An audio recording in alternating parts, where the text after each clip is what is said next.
Mi vida es Cristo, Jesús es mi todo. Cantamos. Y creo que la mayoría lo cantamos verazmente, sabiendo que es así. Pero creo que todavía tenemos que aprender cuánto es así. Porque a veces tenemos esa lucha, ¿no? Que en nuestra vida diaria, pues, podemos olvidar o no ser conscientes o no aplicar estas verdades. Si mi todo es Cristo, si mi vida es Él, ¿cómo debe ser mi actitud en el trabajo, en la compra, en mi casa, en mi trato con mi esposa, en mi trato con la gente que conozco? Si mi vida es Cristo y Jesús es mi todo, no hay nada más. Todo es todo. Y a veces parece que reflejamos otra cosa, ¿no? Que hay otras cosas. Bueno, sí, Cristo es un apartado en mi vida. Qué peligro, ¿no? Eso sería ser religioso. Y hay tantos religiosos, ¿no? A quienes el Señor dirá, no os conozco, apartaos de mí. Pero Señor, en tu nombre hicimos. No, no os conozco, no sois parte. ¿Por qué? Porque Cristo no era su todo.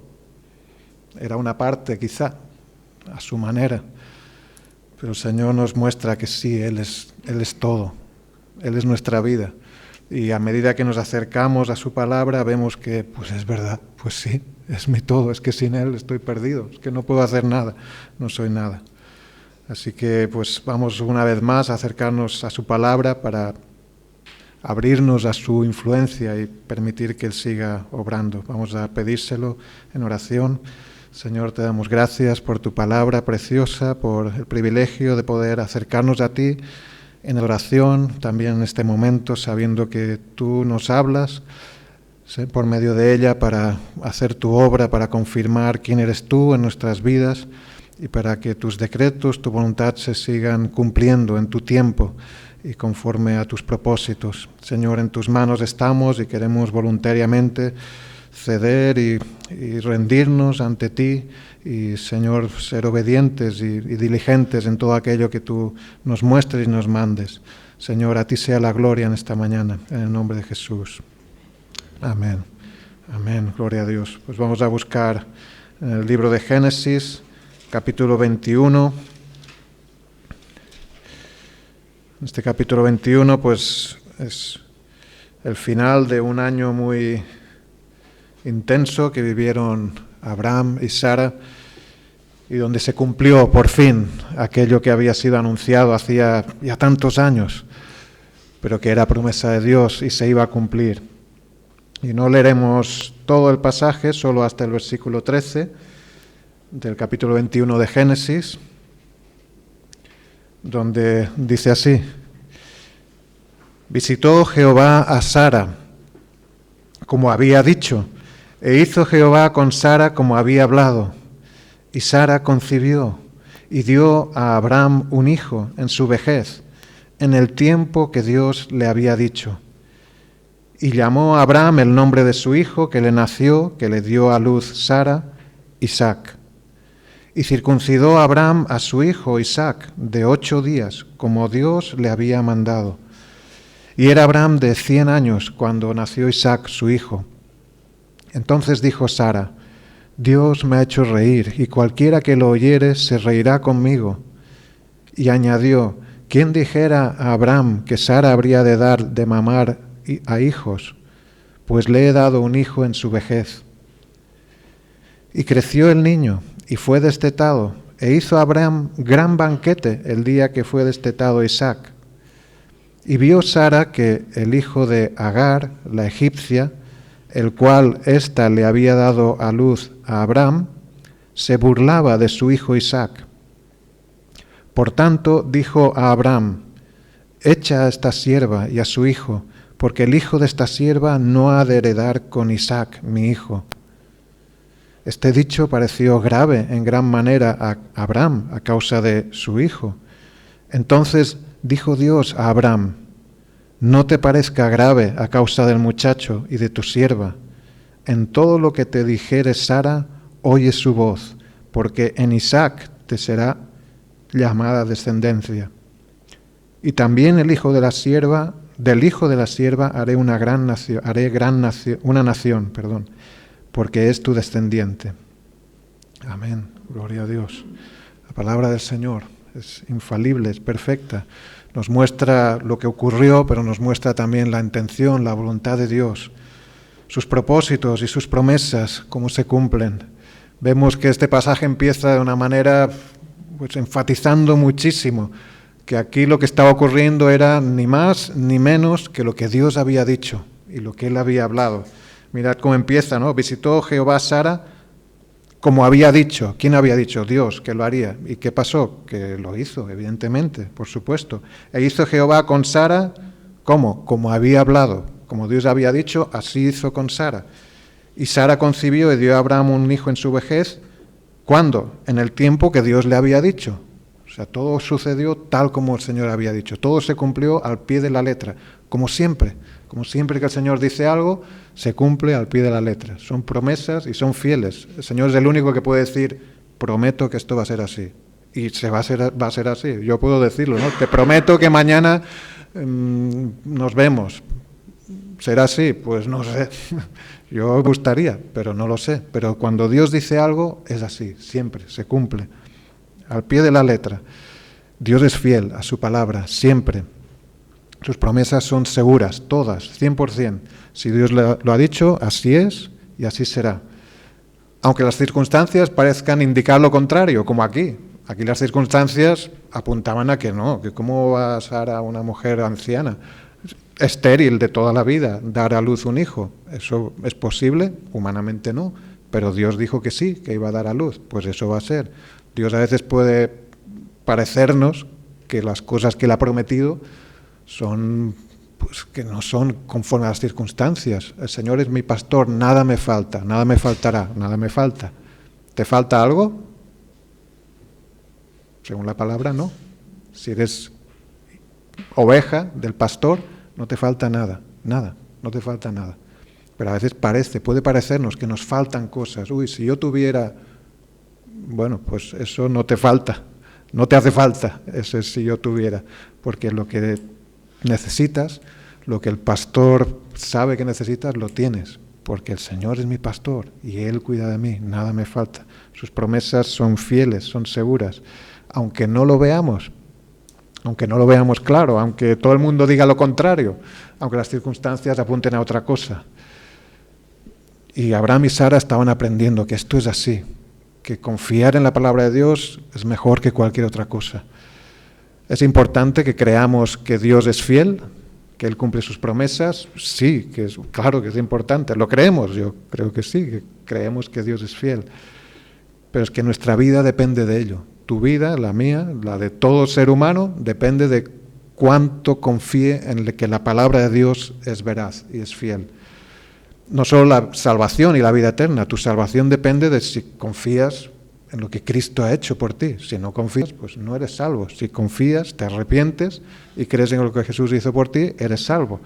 Pero no solo nuestra vida eterna, nuestra salvación depende de nuestra confianza en Dios, sino nuestro diario vivir, nuestra vida diaria, la manera como nos comportamos, cómo actuamos, cómo trabajamos, cómo comemos, cómo compramos, depende de cuánto confiamos en Dios.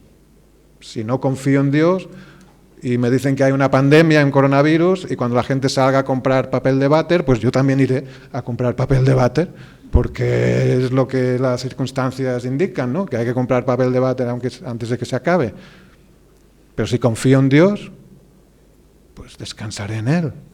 No haré cosas alocadas, sí que seré prudente también y pues actuaré conforme a la buena conciencia, no, al sentido común, perdón, pero descansaré en Dios y no me dejaré llevar por impulsos que son irracionales totalmente, porque mi confianza está en Dios. Cuanto más mi confianza está en Dios, más podré vivir conforme a su palabra. Entonces necesitamos crecer en nuestra confianza en Dios, seguro, aunque ya confiamos en Él, pero tenemos que confiar más.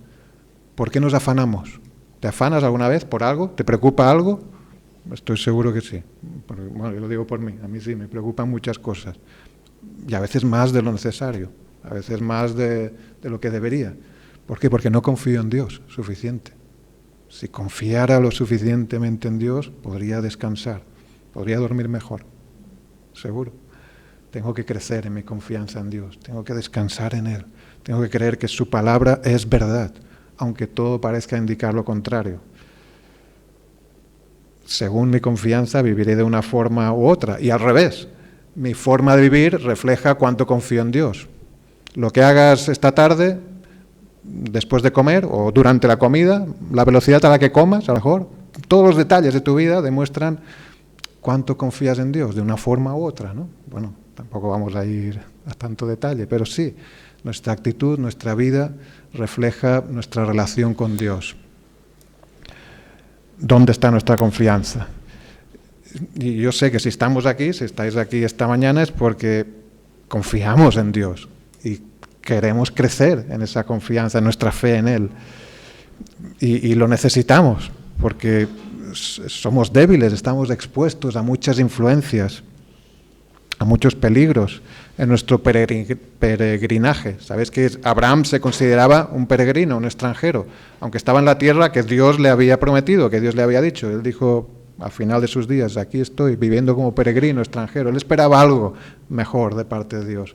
Nosotros sabemos que hay algo mejor, todavía más grande, que no hemos visto, donde todavía no hemos llegado. Aquí estamos de paso. Todo el mundo está de paso, pero nosotros somos conscientes de que es así, que nuestro vivir este año, 2021, es un año más de nuestro peregrinaje. ¿Será el último? No lo sabemos. Puede, no lo sabemos, pero es un año de peregrinaje. No es nuestra tierra, no es nuestra patria, este lugar. Nuestra patria está en los cielos. Nuestra Jerusalén es la celestial, no la de la tierra, sino la celestial que el Señor está preparando. Así que tenemos que crecer en nuestra confianza en Dios. El Señor nos ha dado su palabra para que al recibirla nuestra fe se fortalezca. Y Abraham y Sara estaban aprendiendo, siendo tratados por Dios, aprendiendo a confiar en Él en cualquier circunstancia. Pasara lo que pasara, estaban aprendiendo a que, pues sí, la palabra del Señor es fiel. No importa lo que pase. Si Él lo ha dicho, se cumplirá. Descansando en su palabra antes que en cualquier otra cosa. Siendo testigos, ellos, claro, estaban siendo testigos aquí en este pasaje de que Dios lo había dicho, se cumplió. Se cumplió al pie de la letra, tal como el Señor había dicho. Y que lo mejor siempre era disponer su vida alrededor de lo que Dios había dicho. No hacía falta, como ellos en una ocasión pensaron, ¿no? Porque la promesa se les dio hacía muchos años, que Abraham tendría descendencia, pero pasaron los años y ellos pues intentaron buscar alternativas a lo que Dios había dicho, a cómo Dios había dicho que sería la cosa. Pero estaban aprendiendo que no hace falta. Si Dios lo ha dicho, será así. No hay que buscar, no hay que ayudar a que se cumpla lo que Dios ha dicho que se va a cumplir. Abraham estaba en la tierra que Dios le había prometido. Él vivía físicamente en un lugar donde Dios le había mostrado. Le había dicho hacía muchos años ya, vete de tu tierra, de tu parentela, de la casa de tu padre, a la tierra que te mostraré. Y allí estaba, viviendo allí. Ya había experimentado la protección de Dios. Dios le dijo, yo soy tu escudo. Y efectivamente, Abraham se enfrentó a ejércitos mucho más preparados que él, con sus siervos, y los ganó y los persiguió. ¿Cómo es posible esto? Dios era su escudo y él lo experimentó. Pues sí, efectivamente, el Señor es mi escudo, Él me defiende. Pero la gran promesa que él había recibido era la que tenía que ver con descendencia, con la descendencia. Dios le había dicho, en el capítulo 12 ya, estamos en el 21, muchos años antes, y haré de ti una nación grande y te bendeciré y engrandeceré tu nombre y serás bendición. Y bendeciré a los que te bendijeren y a los que te maldijeren maldeciré y serán benditas en ti todas las familias de la tierra. Esa era la promesa que Dios le dio a Abraham. Promesa que Dios hizo a un anciano cuya mujer era estéril. Descendencia. Qué locura, ¿no? Para el entendimiento humano. Pero era una promesa de Dios. Y bueno, como decía antes, ¿no? Que al pasar de los años, pues ellos miraban las circunstancias como es natural y intentaron pues buscar una ayuda a como que no se cumplía la promesa, pues Abraham tuvo un hijo a propuesta de su esposa Sara, con la esclava, la sierva de Sara, Agar, Ismael, pero en su tiempo se cumplió la promesa del Señor, no en el tiempo de ellos. Y la estéril quedó embarazada. Gloria a Dios. Gracias al Señor. Qué gozo, qué alegría. Fueron 9 meses seguramente muy intensos. Qué embarazo, ¿no? Más deseado, más esperado. En esos 9 meses pasaron muchas cosas. Lo de Sodoma y Gomorra ocurrió mientras a Sara ya estaba embarazada, hacía poco. El episodio que vimos hace 2 semanas de el viaje a Gerar, donde tuvieron un encuentro con Abimelech, donde Abraham volvió a mentir con la complicidad de Sara, haciéndose pasar ella por su hermana. Todo esto pasó mientras ella ya había concebido, ya tenía al bebé en su barriga. Pero Dios los guardó, Dios los protegió, Dios iba a cumplir su promesa. Y por fin llegó el momento tan esperado. Sara dio a luz a su hijo. Y todo fue bien, todo fue bien. Claro, podía ser embarazo de riesgo. Pues humanamente sí, mucho. Si pasados los 40 años ya se considera que es de riesgo, ella tenía 90 años. Pero Dios protegió. Fue un milagro. Una estéril dando a luz un hijo. Fue un milagro, pero fue tal como Dios había dicho. Las circunstancias seguían siendo los mismos. Sara no es que se rejuveneció y tuvo 20 años, no, tenía la misma edad. La situación era la misma. Ella seguía siendo estéril, pero concibió. Dios hizo un milagro. La promesa de Dios se cumplió porque Dios intervino. Dice que visitó Jehová a Sara. Dios la visitó. Fue una intervención directa de Dios en su vida. Sin él habría sido imposible. Si Dios no visita a Sara, pues claro, no habría pasado nada. Pero Dios visitó a Sara. Así es en tu vida.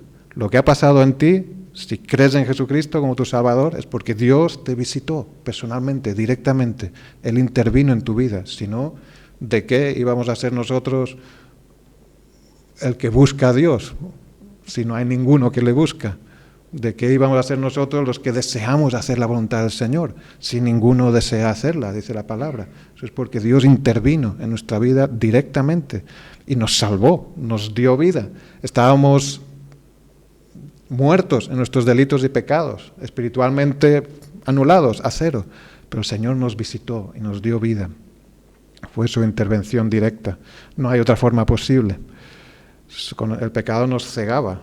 Tú dile a cualquier persona por la calle, Cristo te ama, o Cristo murió en la cruz para salvarte de tus pecados, arrepiéntete y cree. Predica el Evangelio. Solo responderán aquellos que el Espíritu Santo toque el corazón, y el Espíritu Santo lo hace. Amén. Si no, no estaríamos aquí. El Espíritu Santo lo hace. Pero tiene que ser su intervención, y es su intervención directa la que trae vida, la que obra el milagro. Los primeros destinatarios de esta carta, de este texto que hemos leído nosotros, este texto se escribió hace milenios, fueron precisamente los descendientes de Abraham, de Isaac, de Jacob, de los 12 hijos de Jacob, que se convirtieron en tribus, que llegaron a ser un pueblo numeroso en Egipto, donde llegaron a ser esclavizados, donde luego por medio de Moisés Dios los liberó, los sacó de esa tierra de esclavitud. Y cuando estaban allí en el desierto es cuando Dios inspiró a Moisés para escribir todos estos textos, y ellos fueron los primeros que recibieron este texto, esta revelación. Y este texto seguro les recordaba, por lo que ellos habían vivido, ellos sabían que si estaban donde estaban era por la intervención directa de Dios, por la pura gracia y misericordia de Dios. Ellos sabían, porque Dios se lo había dicho, dice esa palabra, que Dios los escogió a ellos, no ellos a Dios. Y no eran un pueblo mejor que los demás, no, eran pequeños y duros de cerviz, pero Dios los escogió. Y aquí con este texto ellos podían recordar que desde el principio fue una obra de Dios, desde el principio, desde Abraham y Sara, desde Isaac, fue un milagro, que si ellos estaban y eran el pueblo que eran, era por milagro, por un milagro de Dios tras otro. Dios estuvo interviniendo directamente en todo el proceso de formación, de preservación de su pueblo.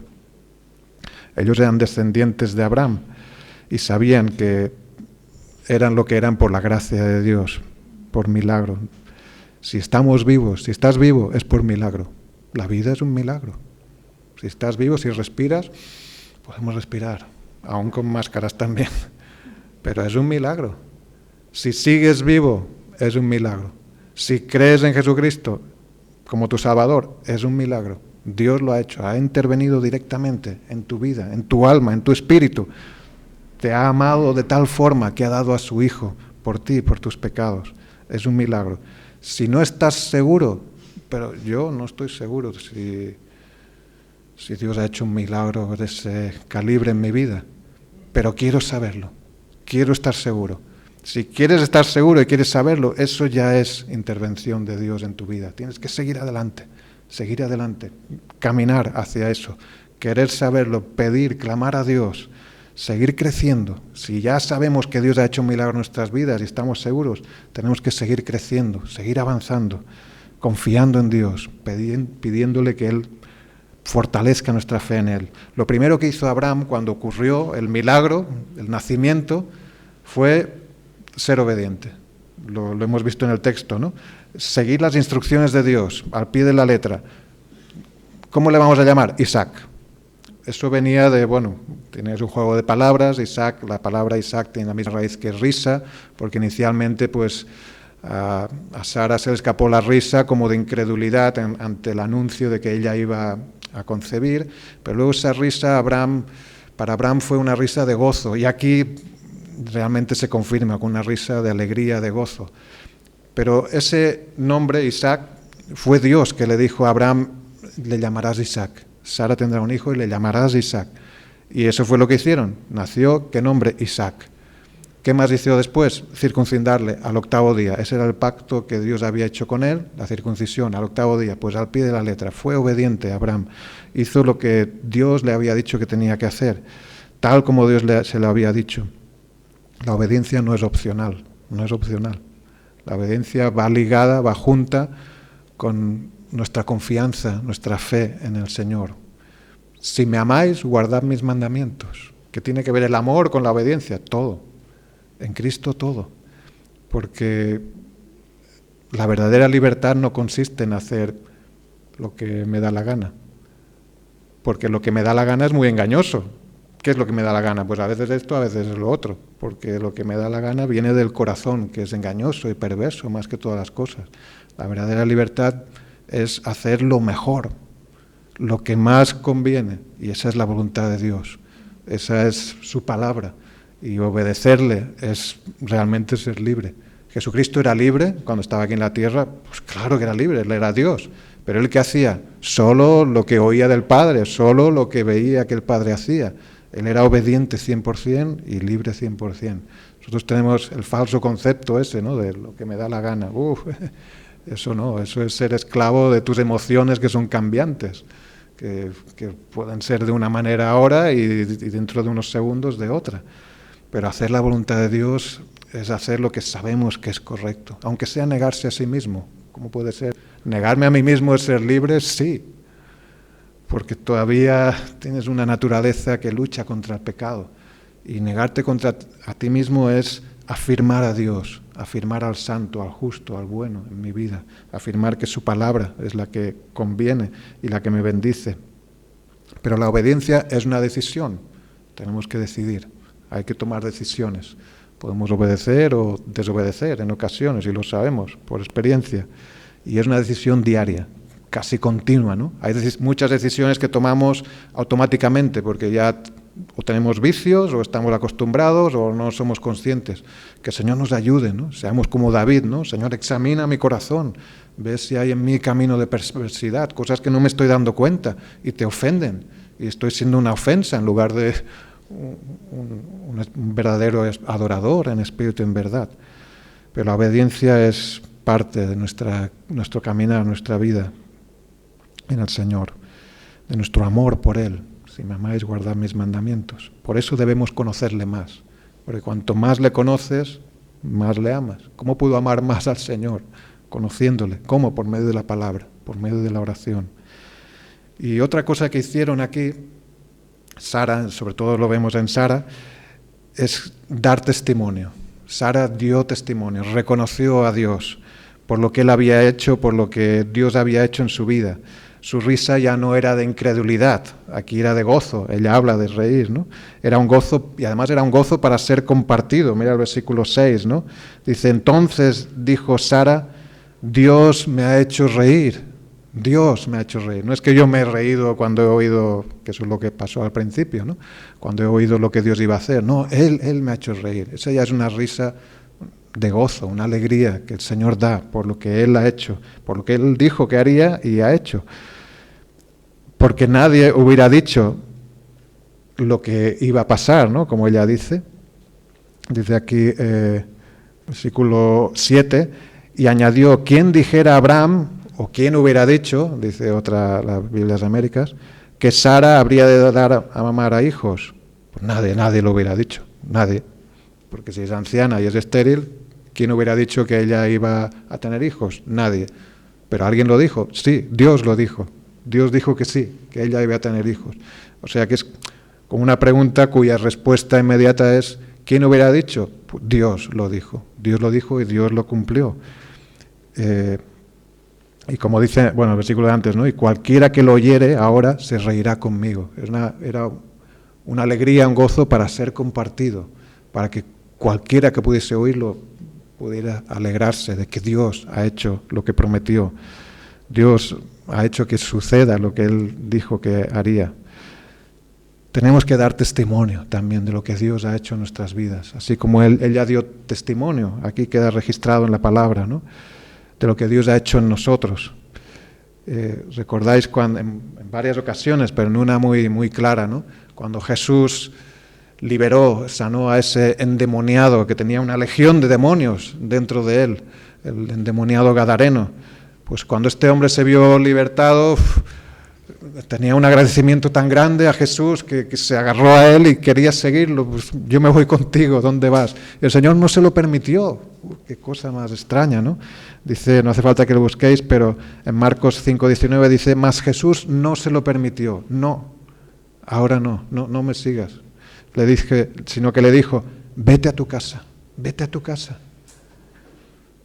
a los tuyos, vete a los tuyos y cuéntales cuán grandes cosas el Señor ha hecho contigo y cómo ha tenido misericordia de ti. Misericordia es que te ha perdonado.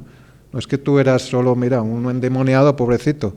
No, sí, tenía un problema grave, pero además él era un pecador que necesitaba conocer la misericordia de Dios, el perdón de Dios, la salvación de Dios. Y el Señor le dice, vete a tu casa y cuéntaselo.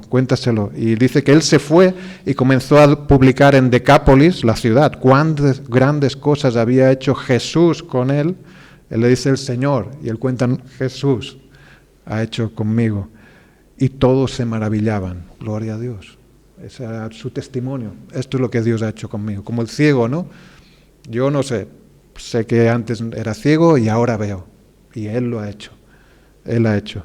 Somos como iglesia los testigos de Jesucristo en la tierra. Dice, cuando Jesús, una de las últimas palabras que Jesús dirigió a sus discípulos fue, recibiréis poder cuando venga sobre vosotros el Espíritu Santo y me seréis testigos. En Jerusalén, en toda Judea, en Samaria y hasta lo último de la tierra. ¿Ellos llegaron hasta lo último de la tierra? Pues supongo que no. Llegaron lejos, esos que estaban ahí escuchando, pero no hasta lo último. Pero a través de los que creyeron por la palabra de ellos, pues el Evangelio está llegando hasta lo último de la tierra. Pero tiene que ser porque damos testimonio de Jesucristo. Y eso es lo que Sara hizo, dio testimonio de lo que Dios había hecho con ella. Nosotros podemos dar testimonio de lo que Dios ha hecho con nosotros, pero especialmente y sobre todo apuntando a lo que Él hizo por todos aquellos que Él está llamando, morir en la cruz por nuestros pecados. Y aquí pues sí, vemos cómo Isaac pues nace para alegría de todos o casi todos.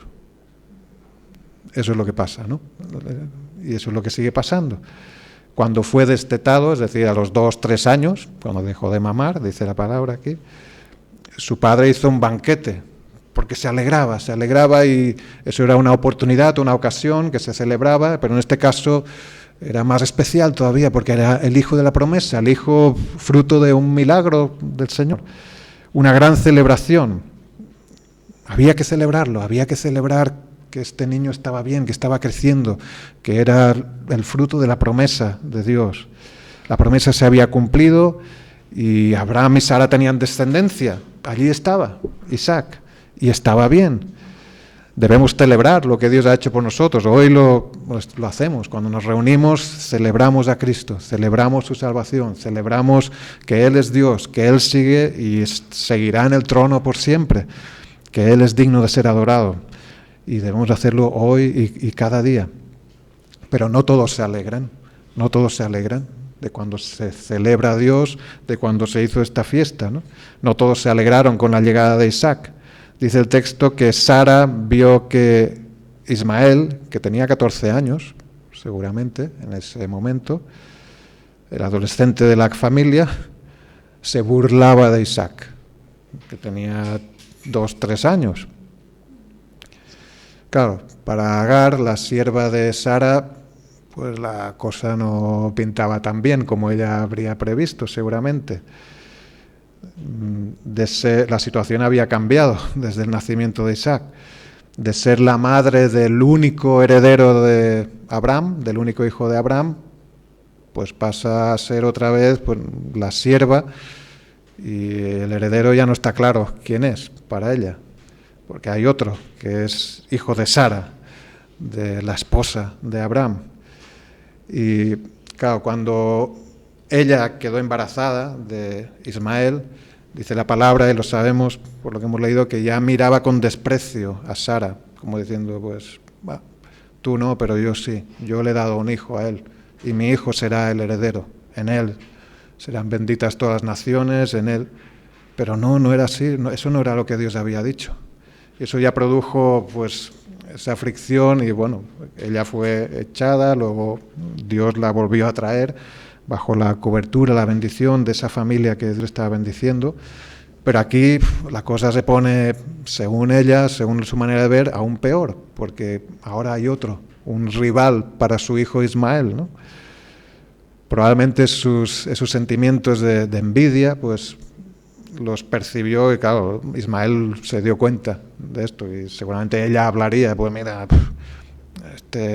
ahora la cosa se ha puesto mal, y contagió a su hijo de un sentimiento pecaminoso, malo, de odio, de rechazo hacia Isaac, que era un milagro que todos estaban celebrando. Y según Gálatas, claro, Pablo, cuando escribe la carta a las iglesias de Galacia, menciona y fundamenta sus argumentos mucho en este pasaje, ¿no? Veremos alguna cosa de la carta a los Gálatas.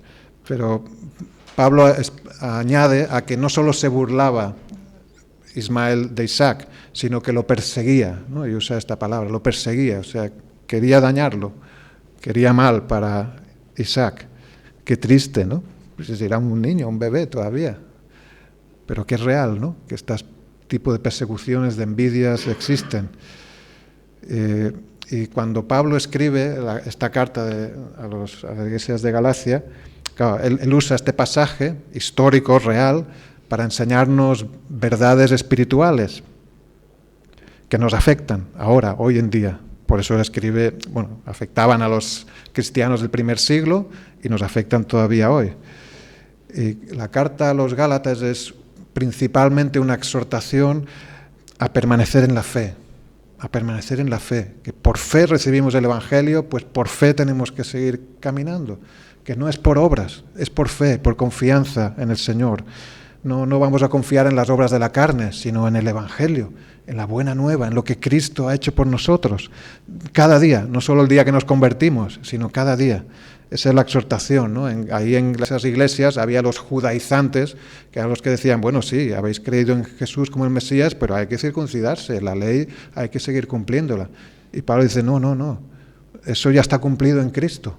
Las leyes ceremoniales, las leyes que haz esto y vivirás, ya no es así. Nadie puede vivir por la ley. Es por la fe en Cristo, por la gracia de Dios, por esa fe de Abraham que le fue contada por justicia. Y en el capítulo 4 de esta carta a los Gálatas, Pablo recuerda esto, que Abraham tuvo 2 hijos, como mínimo, que sepamos, y especifica uno de la esclava y otro de la libre. Y él enseña que estas 2 mujeres, Sara y Agar, representan 2 pactos. Dice, eso es una alegoría. O sea, no es que no existieran, sí, claro que existieron y pasó lo que pasó, literalmente. Pero además hay una verdad espiritual detrás de esto que pasó. Y dice que tanto Agar y Sara, cada una de ellas representa un pacto distinto, un pacto que Dios hace con su pueblo.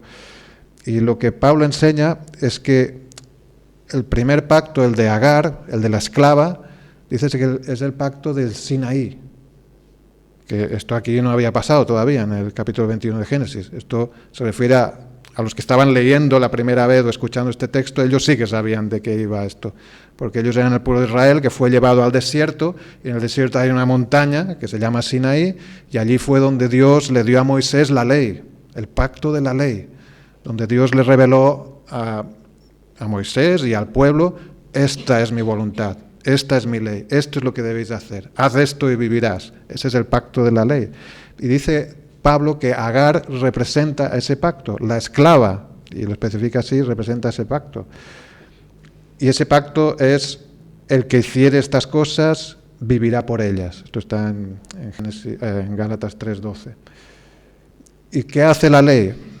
Pablo lo desarrolla, no vamos a entrar en todos los detalles, pero la ley nos muestra que somos pecadores, que no hacemos la voluntad de Dios, que no podemos hacer todas estas cosas como Dios manda, que sabemos que es bueno, sabemos que es lo correcto, pero no podemos, no alcanzamos.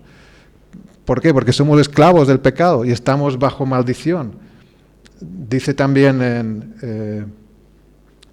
Pablo, citando a la ley del Antiguo Testamento, del pacto de Sinaí, dice: maldito todo aquel que no permaneciere en todas las cosas escritas en el libro de la ley para hacerlas. Maldito, eso dice Dios. O sea, todo el que no haga todas las cosas que dice la ley de Dios es maldito. Por consecuente, ¿quién es maldito? Todos. Tú has hecho todas las cosas que dice la ley, nunca jamás has mentido, siempre has dado a Dios el primer lugar. Jesús lo resume: has amado a Dios con todo tu corazón, todas tus fuerzas, toda tu mente, siempre, en cada segundo de tu vida. No, claro que no. Pues eres maldito, todo el que no hiciere todas estas cosas. Ese es el pacto del Sinaí. Ese es el resultado de aplicar ese pacto. El pacto que representa a Agar, la esclava. Porque es un pacto que es necesario que sepamos la verdad, que sepamos cuál es nuestra situación. Pero luego está Sara, la libre, la que es por la promesa, la que recibe la gracia de Dios. Y Pablo lo compara con la Jerusalén celestial. Cuando habla de Sara dice: esta es la Jerusalén celestial. Claro, todavía en tiempos de ellos, de Génesis, no existía la Jerusalén como capital de los judíos, pero en tiempo de Pablo sí. Y él dice: no la Jerusalén de ahora. La Jerusalén de ahora es la de la ley todavía, la del pacto, que lleva a muerte, que lleva a esclavitud. Pero la Jerusalén celestial, de la cual son todos los de la fe de Abraham, no descendientes de la carne solamente, sino todos los de la fe de Abraham, que son todos estos, dice, son como Isaac, nacidos de la libre por la promesa. Nacidos de la libre por la promesa. Y dice en Gálatas 4:29, añade Pablo al final de su argumento: pero como entonces, en Génesis 21, como entonces el que había nacido según la carne perseguía al que había nacido según el Espíritu, o sea, Ismael perseguía a Isaac, lo perseguía, se burlaba, quería dañarlo, así también ahora. Eso está pasando ahora, lo mismo. Los que son hijos de esclavitud persiguen a los hijos de la libre. Y él les dice: Gálatas, eso es lo que os está pasando, estáis sufriendo persecución, os quieren volver a la esclavitud, pero no, vosotros sois hijos de la libre, vosotros sois libres en Cristo, vosotros sois nacidos por el Espíritu, Vosotros tenéis algo mucho mejor. No tenéis que volver a los rudimentos de la esclavitud. Por eso Pablo les anima a confiar en Dios, a seguir, a permanecer en la fe, no en las obras. En el tiempo de Pablo era así, y ahora sigue siendo así también, después de 2000 años. El mundo no comparte tu gozo por Cristo. No lo comparte. El mundo se alegra por otras cosas muy distintas. No comparte nuestra alegría por la salvación que tenemos. Incluso a menudo también nuestro gozo puede provocar envidias que llevan a persecución. Y esa es una realidad que crece cada año. Según Puertas Abiertas, este año, el 2020 que ha pasado, al menos, como mínimo, que se sepa, 340 millones de cristianos sufren persecución en el mundo. Persecución alta, muy alta o severa. Luego hay la persecución baja o más ligera, ¿no? Pero persecución fuerte, 340 millones. Es impresionante. Cristianos perseguidos por su fe. Y en algunos casos, pues muy violenta, ¿no? Cosas que ni se sabe. Corea del Norte ni se sabe exactamente lo que está pasando ahí. Pero los cristianos mueren por ser cristianos.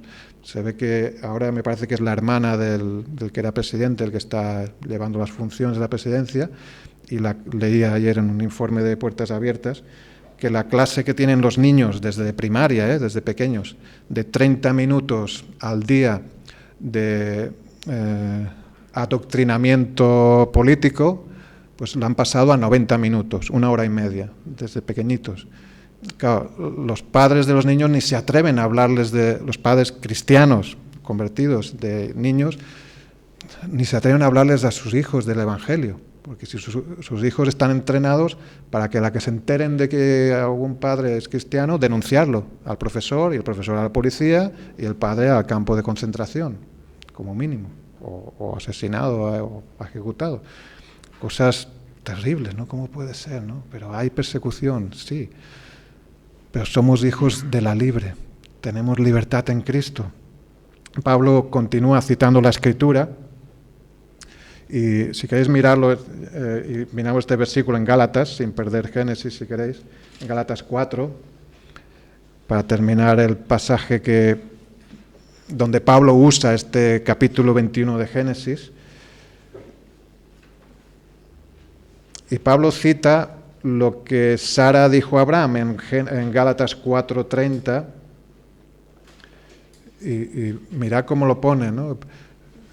La Escritura tiene una autoridad que es la autoridad de Dios. Si la Escritura lo dice, Dios lo dice. Gálatas 4:30 dice más, ¿qué dice la Escritura? ¿Qué dice la Escritura? Y él mismo responde a la pregunta, ¿no? Pues dice, echa fuera a la esclava y a su hijo, porque no heredará el hijo de la esclava con el hijo de la libre. Eso es. ¿Dice eso la Escritura? Sí, lo hemos leído. ¿Quién dice eso en la Escritura? Sara. Sara dice eso. Que a Abraham le parece muy fuerte. Y Abraham se preocupa y dice, hombre, Sara, es mi hijo. Es mi hijo. Y le parece muy grave. Sara, eso que has dicho es muy grave. Pero Pablo dice, ¿qué dice la Escritura? Y luego, y en ese pasaje, Dios, la voz de Dios, o Dios hablando, solo interviene en Génesis 21 una vez, justo después de que Sara diga eso, justo después de que a Abraham le parezca muy grave. ¿Y qué dice Dios? Abraham, escucha a Sara. Abraham ya era considerado un profeta a esas alturas, pero aquí hay alguien que lo que ha dicho tiene más valor que lo que el profeta está pensando. Dios estaba usando a Sara a un nivel de profecía, porque Dios le dice, escucha a Sara, escucha su voz, más que a ella en todo. Ella también se equivocará en cosas, pero su voz en esto, y le dice en el capítulo 21, ¿no? Versículo 11, sí. Bueno, hay 12, perdón. Entonces dijo Dios a Abraham, no te parezca grave, o sea, Abraham, a causa del muchacho y de tu sierva, en todo lo que te dijere Sara, oye su voz. ¿Por qué? Porque en Isaac te será llamada descendencia. Sí, lo que dice Sara es correcto, es así. Yo ya te lo dije, Abraham, la promesa era esa, en Isaac te será llamada descendencia. Y Sara, quizá con motivaciones personales también, pero está diciendo la voluntad de Dios, sí, así es. Y sí, ahora es en él, en quien va a ser la promesa. También le dice y le tranquiliza Dios a Abraham diciendo, a Ismael también lo bendeciré, porque es descendiente tuyo, también lo bendeciré. Y Dios bendice, o sea, a nivel personal, claro, no es que, entonces Ismael, pobre, como es hijo de la esclava, bueno, pues no, como todo ser humano, Dios bendice y su gracia común está sobre todos. Y el Evangelio es predicado a todos. Responderán aquellos que Dios llame, pero Dios no hace acepción de personas, no porque eres hijo de la esclava o por haber nacido en Marruecos o por... No hay ninguna condición que impida que la gracia de Dios bendiga a cualquier persona, de cualquier lugar, de cualquier situación. Pero en Isaac te será llamada descendencia. Esa era la promesa de Dios y eso era lo que se iba a cumplir. La herencia, la promesa se iba a cumplir sobre aquel que había sido engendrado por el poder de Dios y para todos aquellos que son de la misma fe de Abraham, la que es contada por la confianza, la que es contada por justicia al confiar en Dios. Por eso Pablo termina aquí en el pasaje 4:31, yo lo he perdido, en Gálatas 4:31.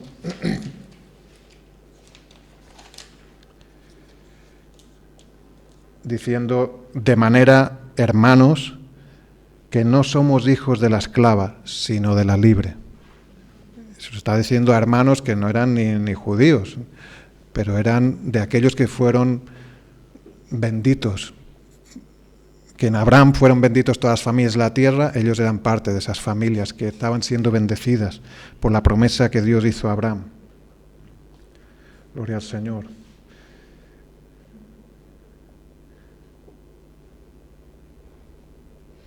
Perdón, sí, quería que a veces en las divisiones que tenemos en las Biblias pueden cortar pensamientos que van muy ligados, ¿no? Y el siguiente versículo del capítulo del que hemos leído, de 4:31, es del capítulo 5:1, pero yo creo que casi estaría mejor en el capítulo 4, ese versículo 1, porque continúa, dice, estad pues firmes en la libertad con que Cristo nos hizo libres, y no estéis otra vez sujetos al yugo de esclavitud. ¿Por qué? Porque sois hijos de la libre. Entonces, ya que sois hijos de la libre, que sois libres en Cristo, pues estad firmes en esa libertad. No queráis volver a la esclavitud, no queráis apartaros de esa libertad, estad firmes, manteneos ahí, porque Cristo nos hizo libres. Si hay esas advertencias, porque eso puede pasar. ¿Le puede pasar a un cristiano de volver a esclavizarse? Sí, cuando deja de confiar en Dios. Cuando confía más en lo que no, yo ya me espabilo, yo ya puedo. No puedes nada.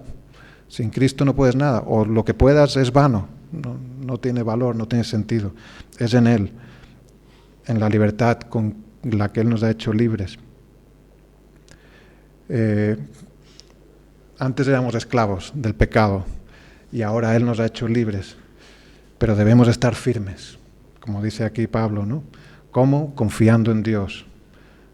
Por la fe, dice Hebreos, Sara concibió y dio a luz, dice Hebreos 11:11, es fácil de recordar, Hebreos 11:11. Hebreos 11 es el capítulo de la fe, que habla sobre la fe, sobre todos estos ejemplos de fe, y el versículo 11 justamente es el que dice, por la fe también la misma Sara, dice, siendo estéril, recibió fuerza para concebir y dio a luz aún fuera del tiempo de la edad. ¿Por qué? Dice, porque creyó que era fiel quien había prometido. Ella lo creyó, Él lo ha prometido, pues es el fiel. Él es fiel.